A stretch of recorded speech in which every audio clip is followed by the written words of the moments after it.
Hi, Rick Harsh here, Chief Editor of Books, coming to you as Chief Editor of Books. Next week, I'll be a writer and Chief Editor because I got a book coming out, a little short, nasty piece of memoir.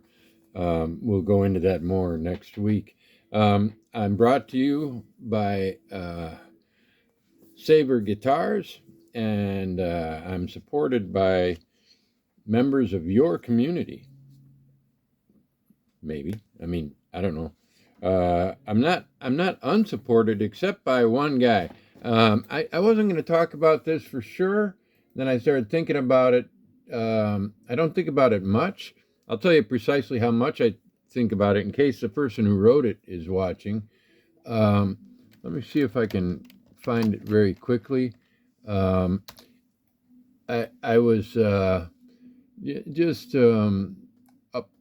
Oh shit, that's not where it is. Anyway, okay. Somebody named Hatchet Mouth. I don't know if he was named that. I mean, if he was named that, I can forgive him just about anything. You know, I was raised to Johnny Cash to some degree. A boy named Sue was one of my father's favorites, and so that's it was that kind of serves as a tale told to me when I was a child, um, and so this is a boy named Hatchet Mouth. Uh, if he voluntarily calls himself Hatchet Mouth, maybe it's funny. I don't know. Maybe Hatchet Mouth is a character in a film, and I'm not up on my horror flicks, but that would probably not be a love story, would it? Hatchet Mouth. I met a girl named Hatchet Mouth. I was going to sing that, but I don't have a great voice. Um, but maybe I'll take some lessons and write a little song called I Met a Girl Named Hatchet Mouth. Anyway, this guy, like years ago, wrote something weird on my YouTube comments page to the something about try hard authors. He asked me, what genre are your books? Um, and it was worded in such a way that it suggested that there is a problem that he could not figure out what genre our books were. Um, I don't know. Maybe you could call us the literary press, or if we're not good enough, sub literary press, or But here's satiric noir written by moi. Here's bizarre short stories in a novella. What are they? I don't know. I call it literature. I call this stories about my neighbor. And then it gets really weird when you get to Brossard's Over the Rainbow Hardly. Um, what are these? They're really funny, but they're not. They're not mature. A child wrote these. An amazing, hilarious child that Chandler Brossard made of himself when he became older. I think this is my way of putting it. It's like he decided, literature, is just wrong for adults. Adults fuck up literature. Let's see what a child can do. But a child that happened to be older. Anyway, his older work is amazing, and I'll use that to promote his Raging Joy, Sublime Violations. The original idea was to have it was actually Trump who made me think of this, because there was that photo of him when he was arrested, and mugshots. So it was originally going to be mugshots of all these characters, and but then Zach got the idea to make it in the form of that Beatles album. I can't remember which one it is. But anyway, I love it, and many find it the best of the three. We have three more coming out next week. It's been a little slow, but what isn't slow this time of year? March is when it quickens, and it'll be March tomorrow, so things will quicken tomorrow, starting tomorrow. We'll have very likely we'll have the 3 books announced. My own book called Rick and Jack in Croatia, David Vardaman's book called Feast of the Assumption, and the my mother's cookbook. And then after that, we'll have 3 books. Zach Tanner's. I read that last time, but it doesn't hurt to sit there and listen to me read. Where did I write the name of his book? I want to get it precisely right, but anyway, Zach's got a novel coming out about his adolescence, maybe, or I don't know. Anyway, I haven't read it yet, and don't care. I'll read it when it's printed. Zach hasn't written a bad thing yet, and we also have what is coming out with? Oh, Mark Douglas. Finally, we're getting back to the core group of waiting writers. Mark Douglas, the poet, has a book coming out, and Randall Eldon Green has a book of short stories coming out, and I'm very excited for all of that. And then after that, if we go fast enough, we have a short novel by Gargi Barua and a book of short stories that are utterly amazing by Roberto Segroff. And then we have, not that Gargi's book is not amazing, but I just got Segroff's book, and I read about the first third of the stories, and I couldn't go on. I was just kind of, the way you get too excited, you got to put a book down. Sometimes because it gets too hot, sometimes because your body gets kind of like boneless and nervy and boneless. I got nervy and boneless, and so I wrote the introduction to the book today, and then I started reading them again, and now I'm about halfway through, and they're amazing, really amazing. This is a mature Latin American writer who we got only because he can't be recognized in a foreign country as easily as you might think. Well, I know you're most of you are in the United States, and you're thinking, oh, really? You think so? Yeah, you're right. If Segroff, got on a public transport in Phoenix and said, "Excuse me," with his accent, he'd be in Guatemala within 17 hours. No, the bus would take longer. If they let him take a bus, I don't know. Anyway, the next one, the third one, if 3 come out at once, there's another one that goes in with those 2. And Luke Dillon, finally, Luke Dillon, waiting longer than anyone perhaps, but that's what we're going to do, and that may all happen in March if Zach has a long month with lots of slow Louisiana days. Anyway, but I'm here to talk about a book that would fit in this category of try hard books, in this category of every kind of book that I've mentioned, and an author who fits in this category of uncategorizables. Louis Armand. I was reading Ansgar Allen. I read Black Vellum and talked about that here, and I intend to read. Where is it? I had extra copies from Prague were brought down. I had a different copy of Plague Theater, and I sent it to a friend, and or I'm sending it to a friend. Yeah, it's in an envelope over there. Anyway, this is what I intended to read next, and I will probably read it as soon as I'm done with the other book I'm reading along with this, which is over by my bed, and it's called Shrapnel, Mental Shrapnel, Mental Shrapnel, which is a great title, but the words just don't go together. Mental Shrapnel. But it, when you read that book, you can see, no title should go together. It should be like, like marbles in the mouth, which mental shrapnel makes you sound like you've got. So I'm mentioning Ansgar Allen, another one of these guys. You know what? It's the kind of book that sometimes, people who just are ornery, and don't like other people, which I understand. They look at something like this and, where the fuck did you write that book, motherfucker? You know, um, and other people are just read it and they're in awe, like, what the fuck? Where'd that guy come from? That's amazing.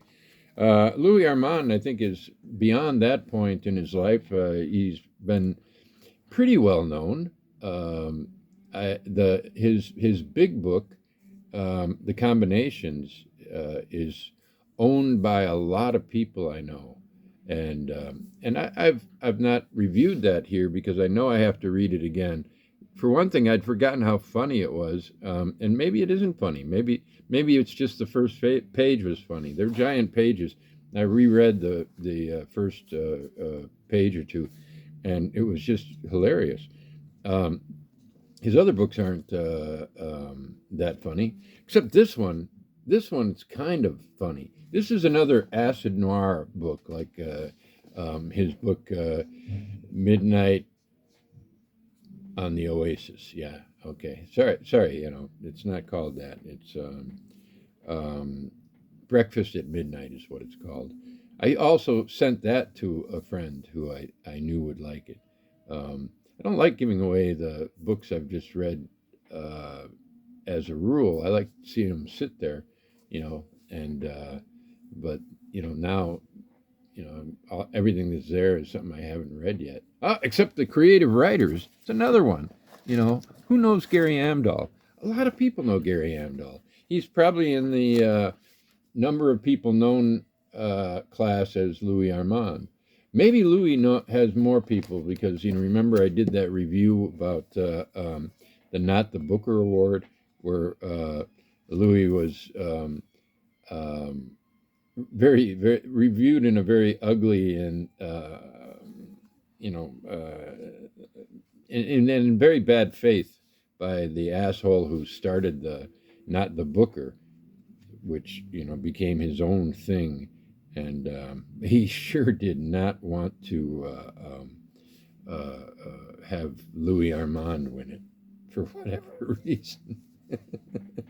Anyway, this guy here, Hatchet Mouth, wrote again after a few years and kind of said, I gave you a chance, but you never really came through. I never really know what you're talking about. I thought, I don't either. I don't generally plan what I'm going to say.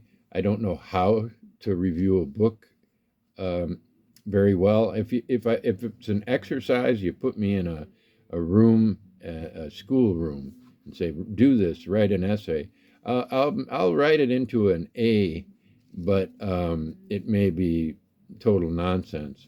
I don't know. I just wrote an introduction to Segrop's book, and but it was done in my own way and in a way that I can't like this book. I can't talk about this like one of your great reviewers like Chris Villa or Mark Nash, who've got the capability of making their mind orderly and presenting facts in an orderly way, and facts. I mean, their thoughts, and I read the book and I'm thinking about it and thinking about it and thinking about it, and it's getting that way with Louis Armand. Now that he's invited, he and his colleague David Vicknar, they're friends. They run the Microfest in Prague. They invited me to Prague. I went with my film guy Sasha, and then they visited here, and they brought a bunch of books to spread around. And I'll mention that again because look, they gave me 2 copies of almost everything. So a guy like this that apparently should be known. These are heavy books, costs a little bit to make these. It's a polyphonic mesh of language too, you know. And then there's Johnny Pope, the guy who went like a year writing 50 novels or something like that, or like every weekend he wrote one or two novels. Anyway, I can't wait. This is called the this is called Triple Penetration, a Johnny Pulp 3-in-1. You know, that is very much in the spirit of Corona Samizdat, I'm happy to say. Shit, says Karen, but Jackoff is just introducing himself. Okay, you know, I just saw that non-vampire flapped through my vision. So it's something that flies. But anybody who wants to review any of these books, let me know. I mean, March is, by the way, the month of small presses, somebody said. I don't know who decides these things. It's certainly not on the scale of Martin Luther King Day or Black History Month, among newer months. But it does beat President's Day, Valentine's Day, and, you know, Hallmark Day and all that stuff. So, you know, read some of these books. You can get them free from me. Maybe just pay for the post. Help me out a little bit there. And you get the books for free. Look at this. 2 copies of a book that I reviewed, you know, very, very warmly. Louis Armand's Canicule. This is turning into the wrong video. I'm supposed to be reviewing Glass House. And I'm going to start right now by saying that it's one of the aesthetics in my own writing that it's kind of a day-to-day aesthetic as I write. That give the reader something on every page. You know, an unusual turn of phrase, a good laugh, whatever. Surprise the reader. And, you know, that makes for a nice reading experience at whatever level you're working on, you know. And like Trenchmouth, or Hatchetmouth, who wanted me to have genre novels by try-hard people. Anyway, to finish the story about Trenchmouth, and is that he wrote, you know, that no hard feelings, but I'm gonna unsubscribe, you know, because you know, I haven't in 3 years, you know, and I'm on edge, you know. And he said, you know, I'm going to unsubscribe because, you know, I don't know what you're talking about, whatever. He didn't say anything that could be remotely cutting, except, you know, this try-hard novel, try-hard writers. You know, I really don't know what that means. But I suspect it means people who just try hard. We're trying hard, but we just aren't, you know. I think that's what he's suggesting. But, you know, that could never disturb me.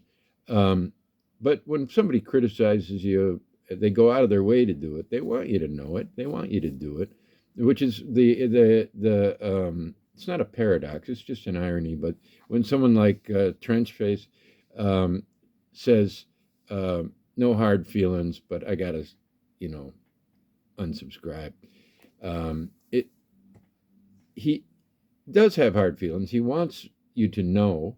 He wants me to know that he's, you know, fed up with me, and he wants to make it. He wants to make it known. You know what you do normally, if it really is no big deal to you, you know, you walk out of the theater. Sometimes you think, oh, fuck, I don't know, I'll wait. You know, I'm not going anywhere anyway. But if you really, really don't like it, you throw the book down, you walk out of the theater. But you don't write the novelist and say, you son of a bitch, you daughter of Satan. You know, you just stop. Well, luckily, I've talked my way into the end of my review. Surprise, in every book, on every page, everything he does is different. And this is called acid noir, like Breakfast at Midnight. But I only see the acid noir in the mind of one of the characters, which I figured out what it's supposed to be. You see, each chapter is named after the character it's talking about. This one is Yadlun, old guy at the glass house, the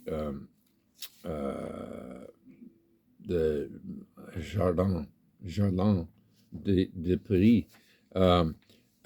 Well, I'm not good with the French accent, so I always have to, I have in mind people speaking French, and Robin Williams always does this with Paris, Jardin de Paris. It's a greenhouse. It's a greenhouse. And greenhouses are glass. Anyway, but that means something too, Don't, throwing stones in this book is examining, I think. Anyway, it has a lot to say, and I'm not going to be the one to tell you what it is. I'm just going to read one sentence, one paragraph, and one of my favorite short chapters of all time. Chapter 2 is the introduction of Lenoir, a woman who works at the Ministry of Plant. This just what I was thinking when I saw this is that maybe what I'll do is just mark a lot of descriptive sentences, to give an idea of what Armand can do. But here, she was a thin woman, androgynous, not quite a woman, childless, embodying a kind of phylogenetic austerity reminiscent of certain shade-seeking vines. Some people might object to that, not quite a woman. This day and age, Jesus, you might as well be pro-Palestinian. Anyway, I just loved it. The embodying a kind of phylogenetic austerity reminiscent of certain shade-seeking vines. That's wonderful. And then we're going to go to page 88, where we have a full paragraph that I thought was hilarious. You might have to think about it a bit. I don't know. But page 86, I lied. Coming through the archway behind them, a second forensics team, there's been a murder, so a forensics team shows up. Coming through the archway behind them, a second forensics team in sanitation gear trod past. With nothing better to do, Schönbrunn observed their progress along the lip of the excavation site. He's the lead detective, or I think he was the lead detective. He's one of two detectives. I think he's the lead detective. Came in on his day off, so probably. Okay, so starting over again. Coming through the archway behind them, a second forensics team in sanitation gear trod past. With nothing better to do, Schönbrunn observed their progress along the lip of the excavation site, like a troop of mimes sans bowler hats. It brought back, this is the punchline, it brought back some of the worst imaginable memories of childhood. That's levels of funny. And I'm not giving you much of an idea about the book, because I don't think it would be fair to give you too accurate an idea, spoilers and all. Nor would it bear fruit to tell you a lot about the book otherwise. I think, speaking around it is the best way to do it, and then recommend it. I recommend it. Now here there's a character, Mahmoud, and the characters that he's in are involve some of the wildest stuff that Armand conceives of, because when you read about him, you're reading about what he's thinking, I believe, in a sort of fantastic cult sort of way. Anyway, the last thing I want to read I'll try to be very careful so it's not hard to listen to. It's called The Fugitives. What happens after a long um, 100 pages of these short chapters that go by the names of the characters in a 127-page book, you get part two, which has various characters and other things, like the Francois the 10th is the victim, the murder victim. The ants, well, ants are everywhere, even if you don't see them. The mob, which is funny in its way. Myrmecophobia, fear of ants. The scaffold, which is a chapter as joke. It says the scaffold and then swing low, sweet charity. It's a joke. The hole, the excavation site. There's much about the hole here. The disinterrogation routine. I won't say anything there. The forces of public order. The cats. The entire chapter is where be your jibes now. I like that. And then the fugitives is next. We're talking about the aftermath of the killing here, which is a fun, a sort of acid Marx Brothers routine. Anyway, fugitives. If it be the names of seaports that give shape to the sea, it is the secret that gives shapes to what some call the underworld, and others, with an ear attuned to the portentous, call the great despond. For there are those who deem the below a place of despair, and those, despairing of its redemption to the light, who deem it unknowable. In their minds is a dark, shapeless morass, whose epithets alone give shape to its shapelessness. History is full of last specters drifting off, alone or in company, hunched into a prevailing wind, a tunnel perhaps, a road bearing dead into the setting sun, into the moon, into the pitch blackness. The gate, the mouth, the maw of hell, cropped out with sinister shadows, etc. Bayad Zinfa, barrier of hell? Like some ancient lugubrious metro entrance with ticket booth and turnstile, d'enfer rochereau. I believe that's a metro direction, one place to another. Anyway, where amateur cataphiles descend into the headless king's tomb misoise, along once submerged coastlines and lagoon sediments, medieval rhizomic quarries of Lutetian limestone, gypsum, plaster of Paris turned to bone repositories, in the vague belief, not wholly unfounded, that the hidden meaning of the city lies in the patient ruminations of its substrate.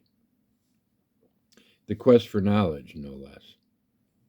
The signatura rerum constellated in the cosmic tree.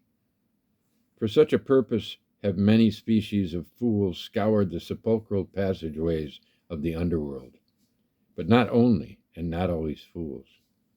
Yet if this be the proverbial cave of the ancient philosophs, the realm of the benighted, of the simulacral, of unreal dream and too real nightmare, wherefore is the light? Those contented to be mere heliotropes, it's getting better and better, may stare at the sun. Others seek a more inner light. Others still seek the absolute, the light that is nothing, darkness radiant. And those instruments of chance, reason's subproletariat, who seek nothing but to subsist, to escape one moment for the next, who flee the past to be entrapped by the future, who know nothing more than to breathe, to eat and not be eaten. For now, for the next 5 minutes. Oh, but they know who you are.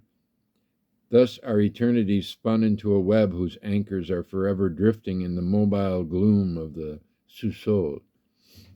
Among the sluices and canals, the weirs, the conjoining tunnels, buttresses, dead ends, broken shafts, the rat holes, pneumatic tubes, worm layers and conduits, the labyrinthine motherboards of chemically castrated Turing machines, secret influencing machines, adding machines, analytic machines, panopticon machines, push button flush machines, self inventory cosmodemonological machines. If you dug far enough through all those convoluted convolutions, you'd reach the Han Dynasty.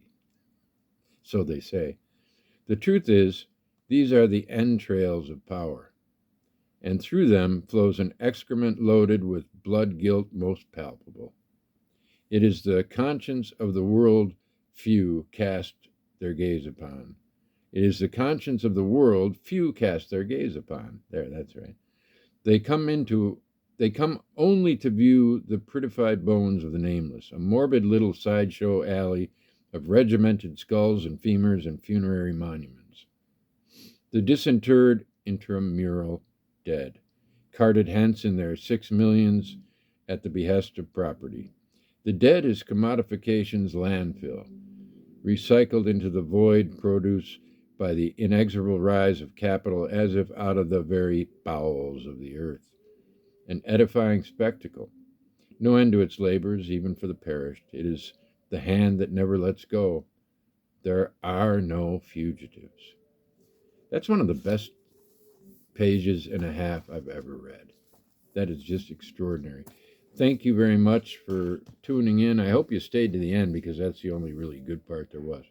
Next time I talk to you, I'll have 3 new books in my hands.